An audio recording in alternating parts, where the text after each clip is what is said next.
கிட்டத்தட்ட 1000 ஆண்டுகள் பழமையான தஞ்சை பெருவுடையார் திருக்கோயில்ல பலரும் அறியாத ஒரு மிகப்பெரிய ஒரு சிறப்பு அப்படின்னா 8 திக்கு பாலகர்களுடைய சன்னதி அப்படின்னு சொல்லலாம். அஷ்டத்துக்கு பாலகர்கள் அப்படின்னு இவங்களை குறிப்பிடுவாங்க. இருக்கக்கூடிய 8 திசைகளுக்கும் 8 பாதுகாவலர்களை 1000 ஆண்டுகளுக்கு முன்னாடியே நியமிச்சிருக்காங்க. இங்க இருக்கக்கூடிய இந்த திருக்கோயில்ல 8 தனிப்பெரும் சன்னதிகளானது இருக்கு. இந்த தனிப்பெரும் சன்னதிகள்ல 8 தெய்வ உருவங்களானதும் இருந்திருக்கு. இன்னைக்கு 4 உருவங்கள் மட்டும்தான் இருக்கு. அவற்றை தான் இன்னைக்கு நம்ம பார்க்க போறோம். கிழக்கு திசையில் இருக்கக்கூடிய ராஜராஜ சோழனுடைய திருவாயிலுடைய உள்புறம் பார்த்தீங்க அப்படின்னா அங்கே இந்திர தேவனுக்கு அப்படின்னு சொல்லி தனி சன்னதியானது இருக்கு. ஆனால் இங்கே இருக்கக்கூடிய இந்த சன்னதியில் இந்திரனுடைய திருவுருவமானது இப்போதைக்கு இல்லாமல் இருக்கு. இது பகைவர்களுடைய காலகட்டத்தில் அழிக்கப்பட்டிருக்கும் அப்படின்னு சொல்றாங்க. இன்னைக்கு மடப்பள்ளியா செயல்பட்டு வந்திருக்கக்கூடிய இந்த இடத்துல தான் தென்கிழக்கு திசைக்கு அதிபதியாக விளங்கக்கூடிய அக்னி தேவனுடைய சன்னதியானது அமைஞ்சிருக்கு.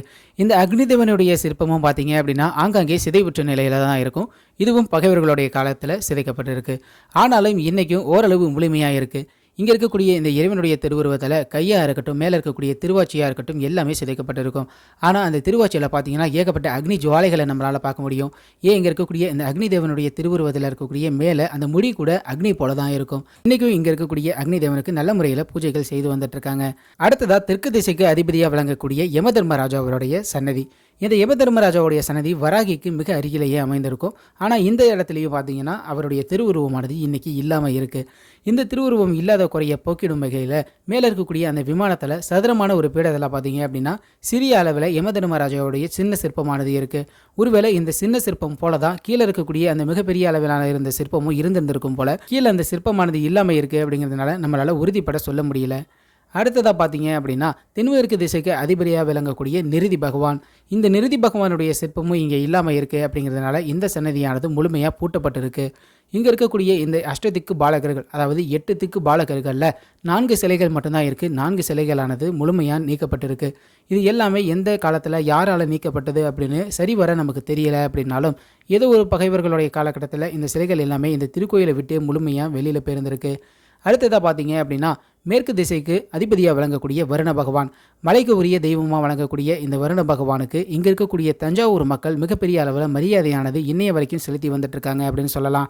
ஏன்னா தஞ்சாவூர் முழுமையாக விவசாயம் சார்ந்த பகுதி. இதற்கு கண்டிப்பாக தண்ணீரானது வேணும். தண்ணீருக்கான இறைவன் வருண பகவான். இவரை குளிர்ச்சியோடு இன்றைக்கும் வச்சுக்கணும் அப்படிங்கிறதுக்காக அடிக்கடி பார்த்தீங்கன்னா இவருக்கு சந்தன அபிஷேகமானதும் நடைபெறுது. இவருக்கு என்னைக்கெல்லாம் சந்தன அபிஷேகம் பண்ணுறாங்களோ அன்னையிலேருந்து கொஞ்ச நாள்லேயே பார்த்தீங்கன்னா தஞ்சாவூர் முழுக்க குளிர்ச்சி அடையக்கூடிய வகையில் மிகப்பெரிய அளவில் மழையானது வரும். இங்க இருக்கக்கூடிய இந்த வருண பகவானுடைய சிலை தான் மற்ற சிலைகளை விட ரொம்பவே சிறப்பு வாய்ந்தது அப்படின்னு சொல்லலாம். பெரிய கோயிலில் இருக்கக்கூடிய அஷ்டத்துக்கு பாலகர்களுடைய சிற்பங்கள்லேயே இந்த வருண பகவானுடைய சிற்பம் மட்டும்தான் முழுமையாக இருக்குது அப்படின்னு நம்ம சொல்லலாம். கை மட்டும்தான் பின்னப்பட்டிருக்கும். மற்ற வகையில் இங்கே இருக்கக்கூடிய இந்த சிற்பத்துடைய நுணுக்கங்கள் எல்லாத்தையுமே நம்ம முழுமையாக ரசிக்கக்கூடிய வகையிலையும் இறைவனை வெளிப்படக்கூடிய வகையிலும் ஓரளவு முழுமையான ஒரு சிற்பமாக இருக்கும். அடுத்ததாக பார்த்தீங்க அப்படின்னா வடமேற்கு திசைக்கு அதிபதியாக விளங்கக்கூடிய வாயு பகவான். நமக்கு தண்ணி எப்படி முக்கியமோ வாயு அப்படிங்கிறதும் நமக்கு ரொம்பவே முக்கியம். அதனால் இங்கே இருக்கக்கூடிய இந்த வாயு பகவானையும் நம்ம தாராளமாக வணங்கி செல்லலாம். இங்கே இருக்கக்கூடிய இந்த வாயு பகவானுடைய சிற்பமும் பார்த்தீங்க அப்படின்னா ஓரளவு முழுமையானதாக இருக்கும். ஒரு சில இடங்கள் மட்டும்தான் சின்ன சின்ன பின்னப்பட்டதானதாக இருக்கும். மிச்ச இடங்கள் எல்லாமே முழுமையானதாக இருக்கும். கையும் மேலே இருக்கக்கூடிய அந்த சின்ன இடங்கள் மட்டும்தான் பின்னப்பட்டிருக்கு.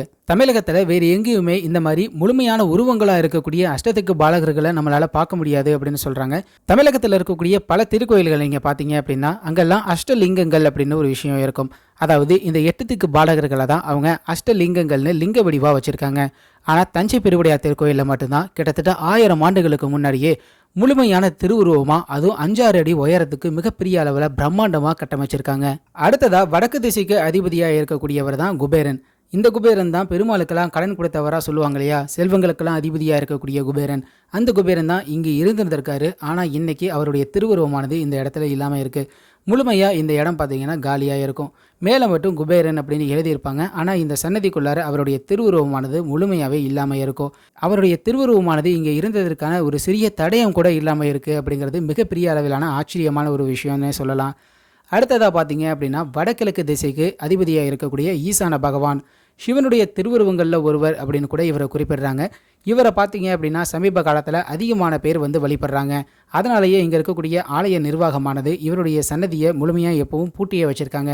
ஏன்னா பலர் இவருடைய சன்னதிக்குள்ளார நாங்கள் தியானம் பண்ணுறோம் அப்படின்னு முழுமையாக உள்ளார போய் உட்காந்துடுறாங்க.